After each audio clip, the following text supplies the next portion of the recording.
Thanks for tuning in. I'm Michael Watson, and this is the InfluenceWatch podcast. In this episode, unions and progressives outspend conservatives in a Wisconsin court election only to choke it away. One Swampland operative has two advocacy groups with differing views on a major managed trade package, and we look at some of the more amusing and more controversial uses that unions found for their members' dues money in 2018. Progressives had hoped to get within one seat of flipping control of the popularly elected Wisconsin State Supreme Court this week, with a conservative-controlled decisive seat coming up for election the same day as next year's state Democratic presidential primary. Liberal interests hope to claim control to overturn much of former Governor Scott Walker's reform agenda, especially the right-to-work law and government sector collective bargaining reforms passed from 2011 to 2018. While a recount is expected, they appear to have failed. Despite the labor union-backed Greater Wisconsin Committee and Greater Wisconsin Political Fund outspending allies of conservative Brian Hagedorn 3-1, Hagedorn holds a lead of just under 6,000 votes as of recording time, with all precincts reported over progressive Lisa Neubauer. According to an analysis of ad spending by Decision Desk HQ, the Neubauer campaign and the Greater Wisconsin organizations spent $3.4 million, while Hagedorn and his allies spent $1.2 million on television advertising. Before the closing period of the campaign, the left-leaning Wisconsin Democracy Campaign had estimated a 14-1 advantage for Neubauer. Hagedorn's allies closed the gap very late. National and state groups supporting Neubauer included the Wisconsin affiliates of the League of Conservation Voters and Planned Parenthood's political arm, the For Our Future PAC, jointly funded by billionaire environmentalist Tom Steyer and national labor unions, the SEIU, and Center for Popular Democracy, a labor union-backed agitation group. The National Democratic Redistricting Committee had added an additional $350,000 in support of Neubauer. Meanwhile, Hagedorn had come under fire for founding a socially conservative private religious school and for speaking to the social conservative legal organization Alliance Defending Freedom, which has been targeted by the controversial Southern Poverty Law Center. A number of right-leaning Wisconsin business organizations had refused to support or withdrawn their support from Hagedorn over these social conservative associations. As a result, Hagedorn was expected to lose badly. One elections analyst's morning of prediction for the result was a Neubauer victory of 10 points, comparable with Democratic Senator Tammy Baldwin's re-election in the 2018 general election and liberal Justice Rebecca Dallett's win in an election for a Supreme Court seat earlier that year. As things stand, Hagedorn is very likely to win unless there was a major error in the initial tabulation, which has actually happened, though in a manner that saw a trailing conservative take an unexpected lead in a 2011 Wisconsin Supreme Court race. The state will recanvass votes until next week. At that point, Neubauer can request a recount.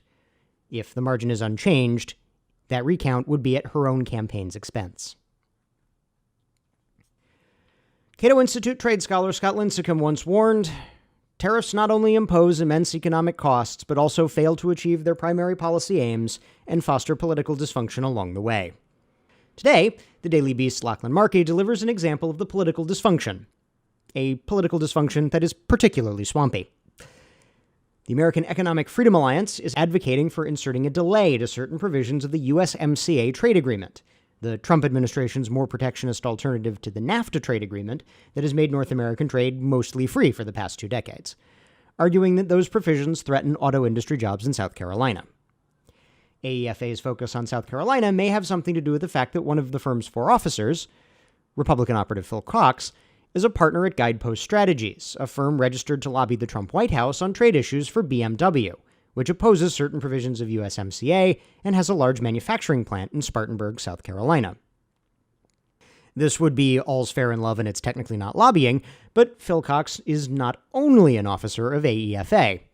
Markey reports that Cox is also an employee of TradeWorks for America, an advocacy group advocating for passage of USMCA. This puts Cox somewhat at cross purposes with himself. In comment to the Daily Beast, Cox argued, quote, both groups support the overall mission of the USMCA, close quote. All that aside, with the threat of regulations and taxes like tariffs and country of origin rules hanging over their heads on either side of a potential USMCA passage, businesses are more than ready to support advocacy coalitions like AEFA or TradeWorks for America, the one particular depending on their particular circumstances. This sort of not technically lobbying through issue coalitions and pop-up advocacy groups is common and bipartisan practice in the DC swamp. Most shops, however, try not to cross themselves up, advocating apparently contradictory positions. And finally, it's labor union annual report season. The end of March is the deadline for unions that follow a calendar year Labor Department filing schedule to make their annual reports, known as LM2s after the long, detailed form required of major labor organizations like national unions, under the Labor Management Reporting and Disclosure Act, a 1959 law designed to root out the on-the-waterfront-style corruption from labor organizations and to inform union members of unions' financial activities. The reports contain lots of useful nuggets. The salary and expenses of union officials, who are not infrequently eligible to be part of the hated 1%. Accurate counts of union members and forced fee payers, which unions tend to conflate and inflate in public statements. And expenditures on all the things that unions do, from political campaigning to reading the daily newspaper. Among the more useful items are figures and details on the extent of union support for left-wing political organizations and advocacy groups, often with dues money. This support can run in the 6 to 7 figures to an advocacy group from a single union. Notable recipients include the union think tank Economic Policy Institute, the minimum wage pressure group National Employment Law Project, and the far-left think tank Demos. But there are lighter items. Examples of, why did they spend that? Who is that for? And didn't they know about that guy? Here are a few choice selections. United Auto Workers spent $5,000 to sponsor a minor league stock car racing team. Isn't the first time a union has gone car racing. The International Association of Machinists spent the entire decade of the 1980s fielding an IndyCar team that never won a race. The Operating Engineers Union declared spending $13,353 at Kate Spade in New York City for gifts. The union also declared an unitemized $14,255 spent at a New Jersey Bloomingdale's. On a less humorous note, Americans for Financial Reform, an anti-financial services advocacy group for which alleged Antifa leader and self-described communist Jose Alcoff formerly worked, received $10,000 from the American Federation of State, County, and Municipal Employees Government Worker Union. Finally, we can add a note on our post-Janus union payer tracking from last week. The SEIU, like AFSCME, a major government worker union, also reported a substantial decline in payers. SEIU lost 98,000 forced fee payers and a net 1,200 additional union members through 2018. That's our show for this week. If you're listening to this on YouTube, we encourage you to subscribe on iTunes or Stitcher. And if you have subscribed, thank you. And please leave us a 5-star rating. We'll see you next week.